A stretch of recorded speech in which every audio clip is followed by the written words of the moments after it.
Hello' students মই ৰিহান আৰু আজিৰ এই ভিডিঅ'ত মই তোমালোকক ক্লাছ 9ৰ অসমীয়াৰ যিটো 2 নম্বৰ কবিতা মানৱ বন্দনা লিখিছে কোনে লিখিছে চন্দ্ৰকুমাৰ আগৰৱালা দেৱে এই কবিতাটোৰ মই আজি তোমালোকক সকলো প্ৰশ্নাৱলীৰ যি পৰীক্ষাৰ বাবে ইম্পৰ্টেণ্ট কুৱেশ্যনছ হয় সকলো মই দিম আৰু একেবাৰে সহজ সৰল ভাষাত মই লিখি আনিছোঁ একেবাৰে সৰুকৈ মই লিখি আনিছোঁ মই সৰুকৈও লিখি আনিছোঁ ডাঙৰকৈও লিখি আনিছোঁ যাক সৰুটো লাগে সৰুটো লিখি ল'বা আৰু যাক ডাঙৰটো লাগে ডাঙৰটো লিখি ল'বা কাৰণ নহ'লে তোমালোকে প্ৰব্লেম বুলি কমেণ্ট কৰি থাকে যে ডাঙৰকৈ লিখিলে কি হয় তোমালোকক সৰুকৈ লাগে আকৌ সৰুকৈ যদি লিখি দিওঁ তোমালোকক ডাঙৰকৈ লাগে গতিকে মই দুই ধৰণে লিখি আনিছোঁ যাক লাগে লিখি ল'বা যেনেকৈ আৰু মই তোমালোকক কৈও দিম পৰীক্ষাৰ কাৰণে কোনবোৰ ইম্পৰ্টেণ্ট হয় আৰু কোনবোৰ নহয় সেয়ে ভিডিঅ'টো শেষলৈকে চাই থাকিবা মই তোমালোকক অনলাইন পঢ়াওঁ আৰু মই যে এই যিবোৰ প্ৰশ্নাৱলীৰ একদম ইজি ভাষাত নোটছ ঠিক আছে গোটেই তোমালোকৰ ক্লাছ 9 অসমীয়াৰ আৰু বাকীবোৰ ছাবজেক্টৰো সমাজ বিজ্ঞান এইবোৰৰ নোটছ দিওঁ তোমালোকক অনলাইন পঢ়াওঁ MCQ দিওঁ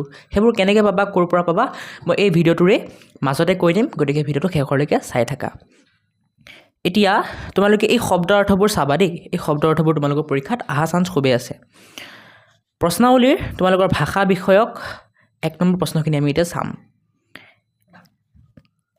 এতিয়া মই সকলো প্ৰশ্নৰ কাৰণে তোমালোকৰ কাৰণে দুটা উত্তৰ লিখি আনিছোঁ ঠিক আছে যেনেকৈ 1 নম্বৰ ক প্ৰশ্নটো এইটো তাৰ উত্তৰ দুটা লিখিছোঁ চোৱা এটা এই হালধীয়া কালাৰটো আৰু এটা এইটো কালাৰ নকৰাটো তেনেকৈ সকলো কাৰণে মই দুটা উত্তৰ লিখিছোঁ হালধীয়াটো সৰু আৰু কালাৰ নকৰাটো ডাঙৰ সো যাক যোনটো লাগে লিখি ল'ব পৰা মইতো কম পৰাপক্ষত তোমালোকে ডাঙৰটো লিখিবা কাৰণ ডাঙৰটো লিখিলে তোমালোকৰ 1 নম্বৰো নাকাটে কিন্তু যদি সৰুটো লিখা তোমালোকৰ যদি মেম বা ছাৰ অকণ ষ্ট্ৰিক্ট আছে তেতিয়া কাটিব পাৰে গতিকে পাৰিলে ডাঙৰটো লিখিবা সৰুটো মই সেইসকল লোকৰ বাবে দিছোঁ যোনবোৰে ডাঙৰ মুখস্থ কৰিব নোৱাৰা যাতে সিহঁতে পৰীক্ষাত কিবা এটা লিখি হ'লে কিবা এটা নম্বৰ হ'লেও পাক এতিয়া আহা 1 নম্বৰ চমু উত্তৰ লিখাৰ ক নম্বৰ প্ৰশ্নটো আমি চাওঁ মানুহেই পৰাৎপৰ বোলা কথাষাৰৰ অৰ্থ কি সো এইটো ডাঙৰকৈ মই এনেকৈ লিখি দিছোঁ যাক ডাঙৰকৈ লাগে এনেকৈ লিখি ল'বা মানুহেই পৰাৎপৰ বোলা কথাষাৰৰ অৰ্থ হ'ল মানুহেই পৃথিৱীৰ সকলো জীৱতকৈ শ্ৰেষ্ঠ আৰু পৰম সত্য কবিয়ে বুজাব বিচাৰিছে যে সৃষ্টিৰ সকলো জীৱৰ ভিতৰত মানুহৰ স্থান সবাতোকৈ ওপৰত মানুহৰ ওপৰত আন কোনো শ্ৰেষ্ঠ শক্তি বা জীৱ নাই আৰু যাক সৰুকৈ লাগে এই উত্তৰটো চিম্পল এনেকৈ লিখি দিলে হ'ল মানুহেই পৰাৎপৰ মানে মানুহ সকলো জীৱতকৈ শ্ৰেষ্ঠ খ নম্বৰ প্ৰশ্ন মানুহক মায়াপী জীৱ বোলাৰ অৰ্থ কি উত্তৰ এইটো ডাঙৰ উত্তৰ আৰু এইটো সৰু উত্তৰ যাক যোনটো লাগে লিখি ল'বা ডাঙৰটো মই পঢ়ি দিছোঁ চোৱা এই সংসাৰত মানুহৰ জন্ম আৰু মৃত্যু এক চিৰন্তন গতি পৃথিৱীৰ এই মায়াত আবদ্ধ হৈ থকা বাবেই মানুহক মায়াপী জীৱ বুলি কোৱা হৈছে এই মায়াৰ বাবেই মানুহে বাৰে বাৰে পৃথিৱীৰ বুকুলৈ জন্মলৈ ঘূৰি আহে আৰু এইটো সৰু উত্তৰটো মই পঢ়ি দি আছোঁ পৃথিৱীৰ মায়া আৰু মোহত বন্দী হৈ থকা বাবে মানুহক মায়াপী জীৱ বোলা হয় ঠিক আছে এতিয়া গ নম্বৰ পাদ্য অৰ্ঘ্যলৈ মানুহক পূজা কৰাৰ অৰ্থ কি এই কুৱেশ্যনটোৰ এইটো ডাঙৰ উত্তৰ আৰু এইটো হালধীয়াটো সৰু উত্তৰ ডাঙৰ উত্তৰটো মই পঢ়ি দিছোঁ ইয়াৰ অৰ্থ হ'ল মানুহে মানুহক শ্ৰদ্ধা কৰাটোৱেই মানুহৰ প্ৰকৃত ধৰ্ম কৰিবৰ মতে মানুহেই হ'ল কৰিবৰ নহয় কবিৰ মতে মানুহেই হ'ল নৰৰূপী ভগৱান গতিকে কোনো অচিন বা অদৃশ্য দেৱতাক বিচাৰি নুফুৰি পূজাৰ বিভিন্ন উপকৰণ যেনে পাদ্য আৰু অৰ্ঘ্য লৈ মানৱতাক পূজা আৰু সেৱা কৰাটোহে প্ৰকৃত ধৰ্ম ঠিক আছে মই আকৌ এবাৰ দেখাই দিছোঁ লাগিলে এই উত্তৰটো এইখিনিৰ পৰা ষ্টাৰ্ট হৈছে একেবাৰে এইখিনিলৈকে এতিয়া সৰু উত্তৰটো এনেকৈ লিখিবা ইয়াৰ অৰ্থ হ'ল মানুহে মানুহক শ্ৰদ্ধা কৰাটোৱেই মানুহৰ প্ৰকৃত ধৰ্ম এতিয়া 2 নম্বৰটো তোমালোকৰ কৈছে মানৱ বন্দনা কবিতাটোৰ সাৰাংশ লিখিব দিছে সাৰাংশ মানে মূল ভাৱ আৰু ধৰা ঠিক আছে আৰু এইটো পৰীক্ষাত প্ৰায়ে অহা দেখা যায় এতিয়া ইতিমধ্যে মই 1 নম্বৰ যিবোৰ প্ৰশ্নটো আলোচনা কৰিলোঁ ইম্পৰ্টেণ্ট হয় পৰীক্ষাত আহে গতিকে চাবা 2 নম্বৰো মূল ভাৱটো তোমালোকৰ ইম্পৰ্টেণ্ট হয় ইয়াৰ কাৰণে মই দুটা উত্তৰ লিখিছোঁ এটা এইটো ডাঙৰ আৰু এটা এইটো সৰু ঠিক আছে ডাঙৰ মূল ভাৱটো মই পঢ়ি দিছোঁ যাক ডাঙৰকৈ লাগে তোমালোকে চাই লিখি ল'ব পৰা উত্তৰ লিখিবা প্ৰতিমাৰ খনিকৰ কবি চন্দ্ৰকুমাৰ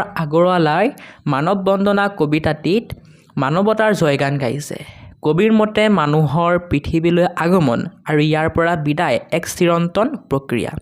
মানুহ পৃথিৱীৰ মায়াত বন্দী এক জীৱ। কবিয়ে কৈছে যে এই মূল্যৱান মানৱী জনমটো অকল নিজৰ বাবে ব্যয় নকৰি মানুহৰ কল্যাণৰ বাবে উচৰ্গা কৰিব লাগে। ঠিক আছে, এতিয়া উচৰ্গা স্প্লিংটো অকণ ভুল আছে দেই। উচৰ্গা স্প্লিং তেনেকৈ হ'ব চোৱা, হচৌ বেজন্ত খৰ কা, এনেকৈ লিখিবা দেই। ঠিক আছে, উচৰ্গা কৰিব লাগে। মানুহেই মানুহৰ পৰম বন্ধু আৰু সংগী। মানুহৰ মাজত থকা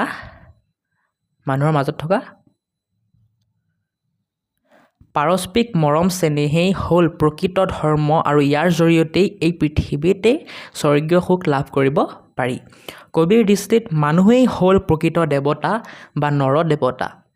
ঠিক আছে, সেয়েহে কোনো কাল্পনিক দেৱতাক পূজা কৰাতকৈ পৃথিৱীৰ শ্ৰেষ্ঠ জীৱ মানুহক পূজা আৰু সেৱা কৰিবলৈ কবিয়ে কৈছে।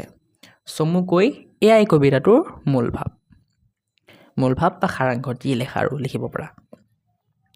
এতিয়া সৰু উত্তৰটো মই পঢ়ি দিছোঁ চোৱা। সৰু উত্তৰটো এইখিনিয়ে, চিম্পল এটা পেৰেগ্ৰাফ। মানুহ পৃথিৱীৰ মায়াত বন্দী এক জীৱ। মানুহ সকলো জীৱতকৈ শ্ৰেষ্ঠ।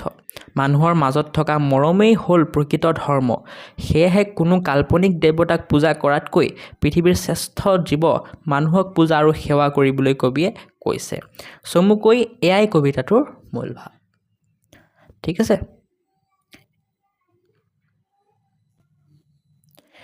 এতিয়া ৩ নম্বৰটো চোৱা। ৩ নম্বৰ তোমালোকক কৈছে কথাষাৰৰ অৰ্থ বুজাই লিখা। মানে এই যে পৃথিৱী স্বৰ্গটো অধিক মানুহৰ নিজাপি ঘৰ, এই কথাষাৰত অৰ্থ লিখিব দিছে। ইয়াৰ কাৰণে মই দুটা উত্তৰ লিখিছোঁ, এইটো ডাঙৰ আৰু এইটো হালধীয়াটো সৰু। ডাঙৰটো পঢ়ি দি আছোঁ, পিছত হালধীয়াটো পঢ়ি দিম মই, মানে সৰুটো পঢ়ি দিম আৰু। যাক ডাঙৰকৈ লাগে লিখি লোৱা। উত্তৰ লিখিবা, মানৱতাবাদী কবি চন্দ্ৰকুমাৰ আগৰৱালাৰ মতে মানুহৰ বাবে এই পৃথিৱীখনেই আটাইতকৈ আপোন আৰু নিজৰ স্থায়ী ঘৰ। আমি সাধাৰণতে স্বৰ্গক সুখৰ ঠাই বুলি ভাবোঁ, কিন্তু কবিয়ে কৈছে যে মানুহৰ বাবে এই ধৰণীখন স্বৰ্গতকৈও অধিক শ্ৰেষ্ঠ। কাৰণ মানুহৰ সুখ দুখ, হাঁহি কান্দোন আৰু পাৰস্পৰিক সম্পৰ্কৰ সকলো অনুভূতি আমি এই পৃথিৱীতেই অনুভৱ কৰোঁ। মানুহৰ মাজত থকা মৰম আৰু আত্মীয়তাই এই পৃথিৱীখনক এক আপোন ঘৰলৈ ৰূপান্তৰ কৰে। চমুকৈ এয়াই কথাষাৰৰ অৰ্থ। তোমালোকে ভিডিঅ'টো প'জ কৰি লিখি ল'বা। মই যিমান পাৰোঁ লাহেকৈ পঢ়িবলৈ চেষ্টা কৰিছোঁ। ঠিক আছে, তথাপিও যদি কোনোবাই লিখিব নোৱাৰিলা, ভিডিঅ'টো প'জ কৰি লিখি ল'বা, বা অকণ ভিডিঅ'টো পিছুৱাই পেলাই লিখি লোৱা। এতিয়া সৰু উত্তৰটো চোৱা। উত্তৰ লিখিবা, মানুহৰ মাজত থকা মৰম আৰু আত্মীয়তাই এই পৃথিৱীখনক মানুহৰ বাবে এক আপোন ঘৰলৈ ৰূপান্তৰ কৰে। সেয়েহে ই মানুহৰ বাবে স্বৰ্গতকৈও অধিক আপোন। চমুকৈ এয়াই কথাষাৰৰ অৰ্থ। ষ্টুডেণ্টছ, ভিডিঅ'টোৰ মাজতে মই কৈ আছোঁ কেনেকৈ তোমালোকে মোৰ পৰা অনলাইন পঢ়িব পাৰিবা। তাৰ কাৰণে প্ৰথমে তোমালোকে এই ভিডিঅ'টোৰ ডেছক্ৰিপশ্যন খুলিব জানিব লাগিব। ভিডিঅ'ৰ ডেছক্ৰিপশ্যন খুলিবৰ কাৰণে ভিডিঅ'টো সৰু কৰি ল'বা। সৰু কৰি ইয়াত MOR অপশ্যন এটা থাকিব, তাত ক্লিক কৰিবা। ক্লিক কৰিলে এনেকুৱা এটা পেজ খুলি যাব। এই পেজটোত আকৌ মোৰ লেখা থাকিব, এই মোৰটোত ক্লিক কৰিবা, এনেকুৱা এটা পেজ খুলি যাব। এইটোৱে হ'ল ভিডিঅ'ৰ ডেছক্ৰিপশ্যন। ইয়াত তোমালোকে ইনষ্টাগ্ৰাম এটা পাবা, ইনষ্টাগ্ৰামৰ লিংক এটা, য'ত ক্লিক কৰিলে তোমালোকে মোৰ YourZYZ আছাম ইনষ্টাগ্ৰামটোত পাই যাবা। মোক ফ'ল' কৰিবা, আৰু তাত যদি কিবা ডাউট থাকে মোক সুধিব পাৰা, তোমালোকৰ পঢ়াৰ ৰিলেটেড। মই নিশ্চয় ৰিপ্লাই দিবলৈ চেষ্টা কৰিম, একদম ফ্ৰী ইয়াত, একো পইচা দিব নালাগে। নেক্সট, মোৰ এটা এপ আছে সহায়ক লাৰ্ণিং হাব বুলি। সেই এপটো তোমালোকে প্লে ষ্ট'ৰত চাৰ্চ কৰি ডাউনলোড কৰিব পাৰা, নহ'লে ইয়াত লিংক দিয়া আছে, এপত ডাউনলোড কৰিব পাৰা। সেই এপটোত মই তোমালোকক পঢ়াম। তোমালোকৰ ইংৰাজী হওক বা যি ছাবজেক্ট আছে সেইবোৰ তোমালোকৰ মই এটা বেটছ লঞ্চ কৰিম, আৰু তাত তোমালোকক সেই বেটছবোৰত মই পঢ়াম। ঠিক আছে, একদম মিনিমাল ফিজ, বহুত কম টকাত পঢ়াম মই। গতিকে তোমালোকে গৈ চেক আউট কৰিব পাৰা। তাত মই তোমালোকক MCQ নোটছ বা মাজৰ কুৱেশ্যনৰ নোটছো দিম, গতিকে চাব পাৰা। ঠিক আছে, এতিয়া তোমালোকে যদি নাজানা কেনেকৈ ডাউনলোড কৰিব লাগে এপটো, কেনেকৈ ইউজ কৰিব লাগে, তাৰ কাৰণে এটা টিউটৰিয়েল ভিডিঅ' দিছোঁ মই। এই ভিডিঅ'ত ক্লিক কৰি তোমালোকে শিকিব পাৰা কেনেকৈ এপটো ইউজ কৰে, ডাউনলোড কৰে। এতিয়া তোমালোকৰ যদি পইচা নাই, যদি ফ্ৰীতে পঢ়িব বিচাৰিছা, তেতিয়া মই ইউটিউবতে বহুত ফ্ৰী ভিডিঅ' বনাই থৈছোঁ তোমালোকৰ ক্লাছৰ কাৰণে, যেনেকৈ অসমীয়া, ইংৰাজী, বিজ্ঞান, সমাজ বিজ্ঞান, গণিত আৰু সেইবোৰৰ লিংক ইয়াত দিয়া থাকিব ঠিক আছে যেনেকৈ ইংৰাজীৰ কাৰণে তোমালোকে যদি ইয়াত ক্লিক কৰা তোমালোকৰ ক্লাছৰ সকলো ইংৰাজী ভিডিঅ' পাই যাবা তেনেকৈ বাকীবোৰ দিয়া থাকিব গৈ পেলাই তোমালোকে চাব পাৰা আৰু মোৰ ছ'চিয়েল মিডিয়াৰ লিংকছ ইয়াত দিয়া আছে হোৱাটছআপ ইনষ্টাগ্ৰাম ফেচবুক ইয়াত ক্লিক কৰি পেলাই মোক ফ'ল' কৰি দিবা ঠিক আছে এতিয়া ষ্টুডেণ্টছ আমি 1 2 3 এই তিনিটা কুৱেশ্যনৰ আনচাৰ চালোঁ আৰু তিনিওটাই ইম্পৰ্টেণ্ট তোমালোকৰ কাৰণে চ' পৰীক্ষাৰ কাৰণে ভালকৈ পঢ়িবা এইকেইটা এতিয়া আমি 4 নম্বৰটো চাম তাৎপৰ্য ব্যাখ্যা কৰা ইয়াত দুটা প্ৰশ্ন আছে ক আৰু খ দুইটা আমি চাম আৰু ডাঙৰকৈও দিম মই সৰুকৈও দিম তাৎপৰ্য ব্যাখ্যা কৰাৰ ক নম্বৰটো তোমালোকক কৈছে মানৱী জনম দিয়া উটুৱাই মানৱী কৰম খুটে মানুহৰ মৰম বুজিবা মানুহে ধৰম যে মৰমতে চ' এইটো কাৰণে দুটা উত্তৰ লিখিছোঁ এইটো ডাঙৰ আৰু এই হালধীয়া কালাৰটো সৰু ডাঙৰটো প্ৰথমে পঢ়ি দিছোঁ পিছত হালধীয়া কালাৰটো পঢ়ি দিম যাক যোনটো লাগে লিখি ল'বা ডাঙৰ উত্তৰটো এনেকৈ লিখিবা উত্তৰ উক্ত কবিতা ফাঁকিৰ জৰিয়তে কবিয়ে মানৱতাবাদৰ শ্ৰেষ্ঠত্ব আৰু মানুহৰ কৰ্তব্যৰ বিষয়ে প্ৰকাশ কৰিছে কবিয়ে ক'ব বিচাৰিছে যে এই দুৰ্লভ মানৱী জনমটো কেৱল মায়ামোহত আবদ্ধ হৈ থাকি নষ্ট কৰিব নালাগে ইয়াৰ পৰিৱৰ্তে মানুহৰ মংগলৰ বাবে কাম কৰি এই জীৱনটো ধন্য কৰিব লাগে কবিয়ে সমাজত প্ৰচলিত নীতি নিয়ম বা পূজা পাতলতকৈ মানুহৰ প্ৰতি থকা মৰমক বেছি গুৰুত্ব দিছে তেওঁৰ মতে মানুহে মানুহৰ দুখ বুজি পোৱা আৰু এজনে আনজনক মৰম কৰাটোৱেই হ'ল জগতৰ আটাইতকৈ ডাঙৰ ধৰ্ম এতিয়া যাক সৰুকৈ লাগে অকল এই পেৰেগ্ৰাফটো লিখি দিলে হ'ল সৰু পেৰেগ্ৰাফটো উত্তৰ লিখিবা উক্ত কবিতা ফাঁকিৰ দ্বাৰা কবিয়ে কৈছে যে এই মূল্যৱান মানৱী জনমটো অকল নিজৰ বাবে ব্যয় নকৰি মানুহৰ কল্যাণৰ বাবে উচৰ্গা কৰিব লাগে উচৰ্গা স্পেলিংটো ভুল আছে আকৌ শুদ্ধ স্পেলিংটো মই দেখাই দিছোঁ ন এইটো উৎসৰ্গা ঠিক আছে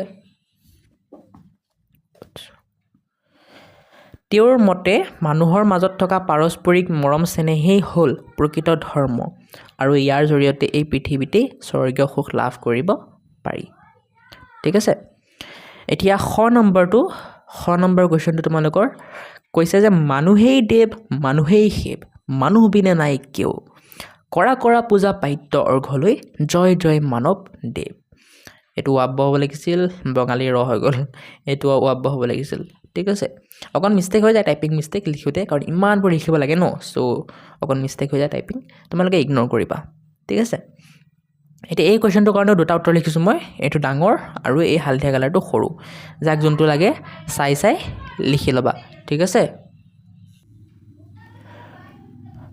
ৰোমান্টিক কবি চন্দ্ৰকুমাৰ আগৰৱালাই মানুহক দেৱতাৰ আসনত বহুৱাইছে তেওঁৰ মতে এই দৃশ্যমান জগতত মানুহেই হ'ল সৰ্বোচ্চ শক্তি বা নৰৰূপী নাৰায়ণ মানুহৰ সহায় সাৰথি হ'বলৈ মানুহৰ বাহিৰে আন কোনো নাই সেয়েহে কবিয়ে কৈছে যে আমি কোনো অদৃশ্য শক্তিক বিচাৰি পূজা কৰাতকৈ পূজাৰ সকলো উপকৰণ লৈ আমাৰ মাজৰেই মানুহক শ্ৰদ্ধা আৰু সেৱা কৰা উচিত মানুহৰ জয়গান গোৱা আৰু মানৱ জাতিক সেৱা কৰাটোৱেই হ'ল প্ৰকৃত ঈশ্বৰ ভক্তি ঠিক আছে এতিয়া যাক সৰুকৈ লাগে এই ধুনীয়াকৈ এইখিনি মই যে হালধীয়া কালাৰ কৰি দিছোঁ এইখিনি তোমালোকে লিখিলে হ'ল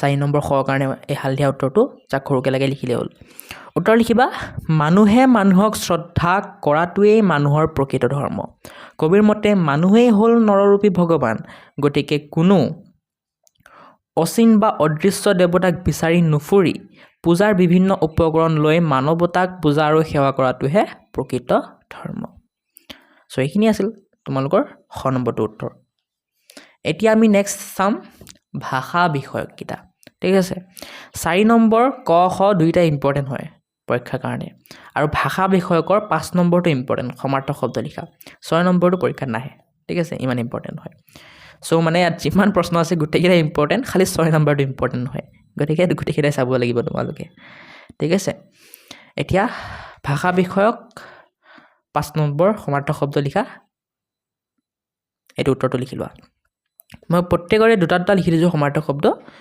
তোমালোকে পৰীক্ষাত এটা লিখিলেও হ'ব যোনটো সহজ লাগে সেইটো লিখি দিবা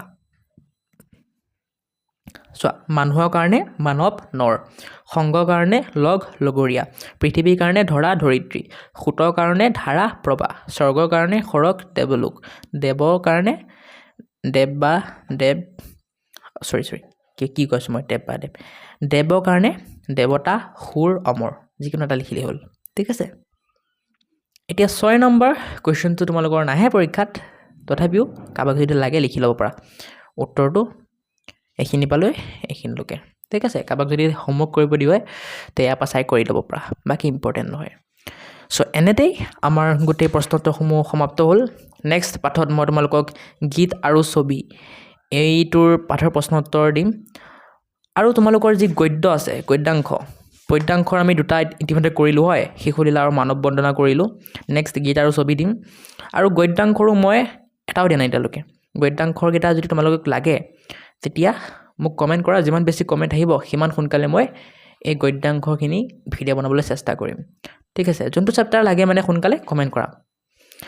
বা তোমালোকে যদি এই ভিডিঅ'টো বহুত পিছত চাই আছা তেতিয়া কি হ'ব পাৰে, মই এইবোৰ চেপ্টাৰ অলৰেডি আপলোড দিবও পাৰোঁ। গতিকে মই যে ডেছক্ৰিপশ্যনত প্লে'লিষ্টৰ লিংক দিছোঁ তাত গৈ চেক কৰি ল'বা। ঠিক আছে, বাকী তোমালোকৰ এই ভিডিঅ'টো ইয়াতে সমাপ্ত কৰিবলৈ সময় আহি গ'ল। ভিডিঅ'টো যদি ভাল লাগিল ভিডিঅ'টো লাইক কৰি চেনেলটো ছাবস্ক্ৰাইব কৰি দিবা। আৰু তোমালোকৰ কেনেকুৱা লাগিল ভিডিঅ'টো কমেণ্ট এটা কৰি দিবা ধুনীয়াকৈ। তোমালোকৰ কমেণ্ট পালে মোৰ ভাল লাগে আৰু এনেকুৱা ভিডিঅ' আৰু বনাব মন যায়। চ' কৰি দিবা। আৰু যদি PDF নোটছ লাগে গোটেই অসমীয়া কিতাপখনৰ, মই যেনেকৈ লিখি দিছোঁ সৰু ডাঙৰ এনেকুৱা ষ্টাইলত যদি PDF নোটছ লাগে তেতিয়াহ'লে মোৰ এপটোত চেক আউট কৰিবা। একেবাৰে কম প্ৰাইচত, একেবাৰে কম দামত মই দিছোঁ।